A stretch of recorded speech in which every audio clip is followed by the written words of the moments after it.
height, there is no sign of the chaos and conflict below.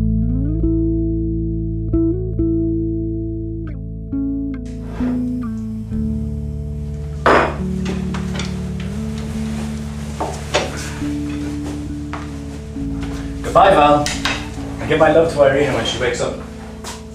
Goodbye, Vladimir, I will.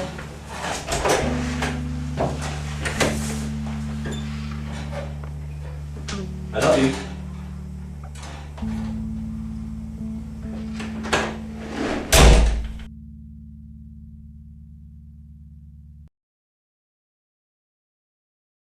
Here's a serious question. We've both been to space. We both know what it's like. If Leonov came into this office right now and said, "Mr. Komarov, I want you to go to the moon," what would you say? Of course! What kind of question is that? Wait, I haven't finished. If he says you are to go to the moon, but you will not come back, would you go? No. I wouldn't leave my family. No? I think I'd go. I miss the stars. Surely you would miss your wife more, no? Perhaps if I had a son, I would think differently. But the cosmos are so beautiful. And once you're up there, everything earthbound seems so disappointing. Well, if it isn't Dmitri, have a seat. Would you like something to drink? No, thank you, Colonel. I do not drink. Can I speak to you in private for a moment? You don't mind, do you, Yuri? Not at all. I'll talk to you later, Vlad. Now, Dmitri, what brings you to my office? Well, Colonel, I've come to ask your advice. Okay. What about? I don't know if you heard, but Leonov has decided to move the launch date of the Soyuz 1 forward. Forward? To when? The 23rd of April. But that is barely 2 weeks away. It will never be ready. Or if it is, it'll be far too dangerous. This is my worry. Whoever is chosen to fly the mission most likely won't make it back alive. Seeing as I am one of the engineers, I feel I should warn Leonov of the dangers. So, why don't you? Well, my superior, the chief engineer, he won't allow me. He does not wish me to risk his job. I will have a word with Leonov about it, but I will not mention your name. Thank you. Please don't mention this to anyone else though, will you? If my lack of confidence were to be discovered, I could lose my job. Don't worry. I won't tell a soul.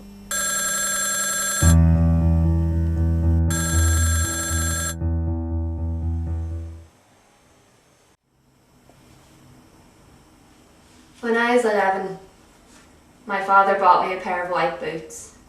"Come, Irina," he said. "You must have the most beautiful shoes in all of Moscow to wear with your pretty new outfit." So he took me into a shoe shop and told me to pick the most beautiful shoes I could find. But I'd seen these white boots in the window on my way in. They had no heels, no zips, no fancy trimmings or anything. They were the plainest pair of boots in the shop. But I had to have them. Papa tried at first to get me to pick out a fancier pair, but I had made up my mind. So he laughed and paid for them. The shop assistant, she was real nice. She put them in a box full with fancy tissue and tied a big white and gold ribbon around it and gave the box to me.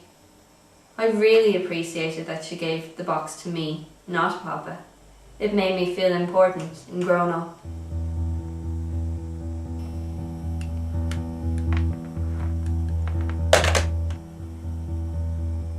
What's wrong? You've gone pale. That was Leonov. He told me that they have decided who is to fly the Soyuz 1. Did they? Yes. He wants to meet me in an hour to discuss it further. But it has already been decided on. I am going.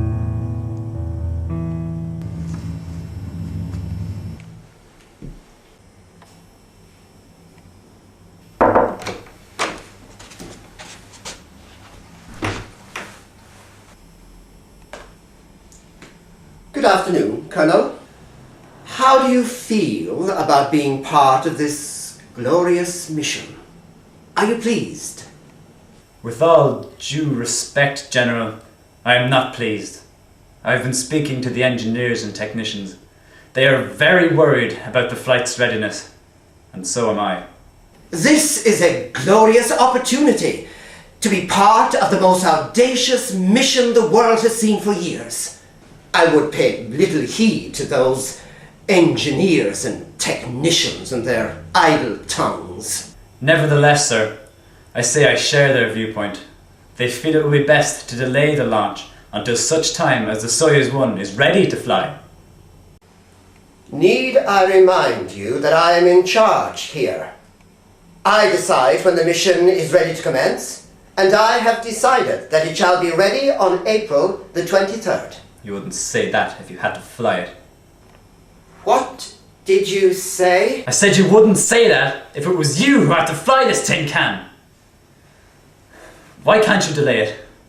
Our leaders have indicated that they wish for this flight to take place on the 100th anniversary of the birth of Lenin. Thus, it shall be ready. You wish to stake my life on a dead man's birthday present? This is idiotic. Am I to die for the sake of our leader's propaganda? You will not die. Soviet engineers are the greatest in the world.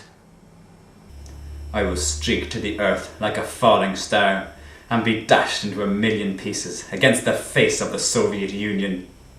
And as I die, I will scream the names of everyone who has killed me, the cowardly bureaucrats, the chief engineers who have not the courage to defy you, our egotistical leader Brezhnev, Vladimir Lenin, whose birthday is most inconvenient, and you, Kerim Leonov, who is too gutless to admit the Soyuz 1 is not ready, who fools himself that he has control here when he is merely a puppet of the propaganda machines.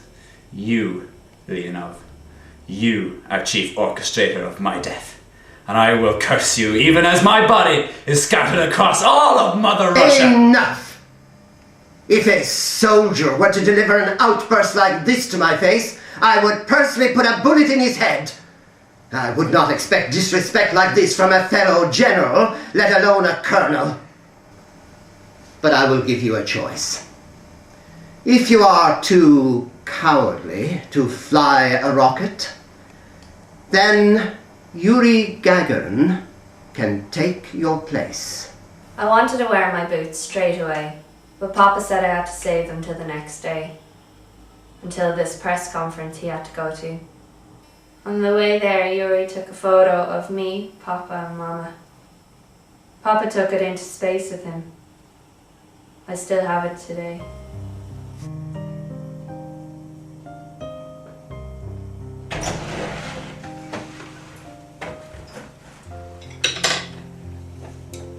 When did you come home? About an hour ago. You're not delighted with today's news? No. The flight is not safe. I will die. How do you know this? Dmitri, one of the top engineers, told me. He's very worried about it all. He says they're having a lot of problems with the rocket. What will you do? What can I do? I have no choice. Surely you can refuse to go. If I refuse, they will make Yuri go instead. Yuri was Yuri Gagarin, the first man in space. He was a hero of not just the Soviet Union, but the whole world. Despite his being super famous, he was actually a really nice guy. Him and Papa were real good friends, and they always stuck by each other. Well then refuse. If Yuri's unaware now, by the time he realises it'll be too late. No!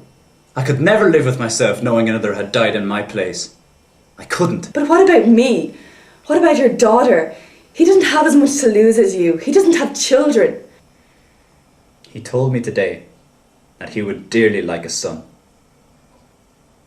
No. I couldn't. Could I?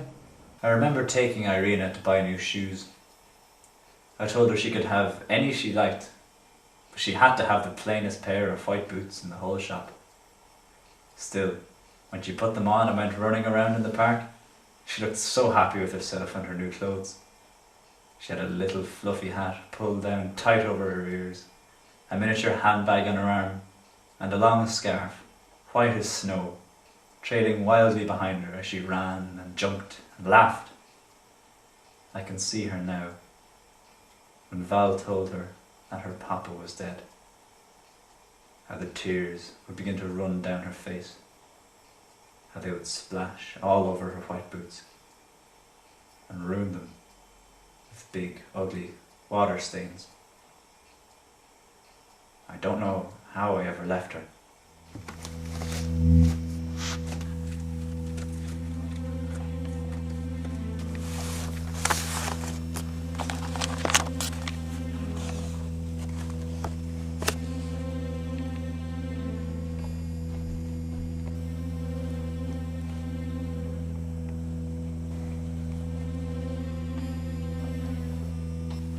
I hate you.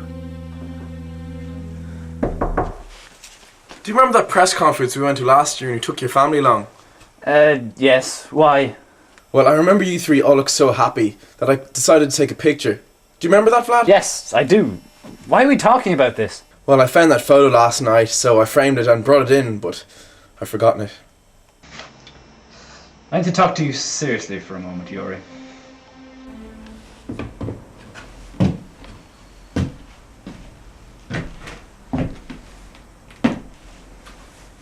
Hello, Vlad. Are you ready for your interview? I am. Is the interviewer here? Yes, he'll be along in a few minutes. Vladimir, I heard something interesting today. Something about the real reason you didn't accept this mission.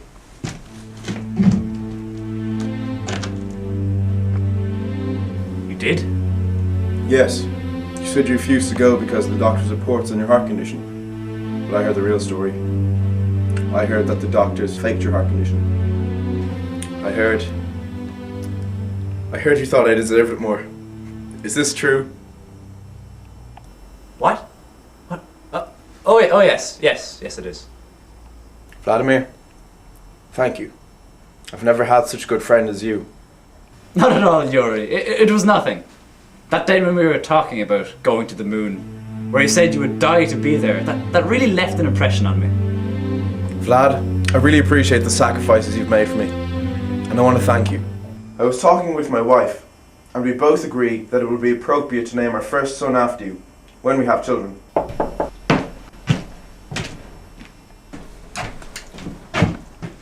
Good afternoon. I am... The interview, of course. How are you?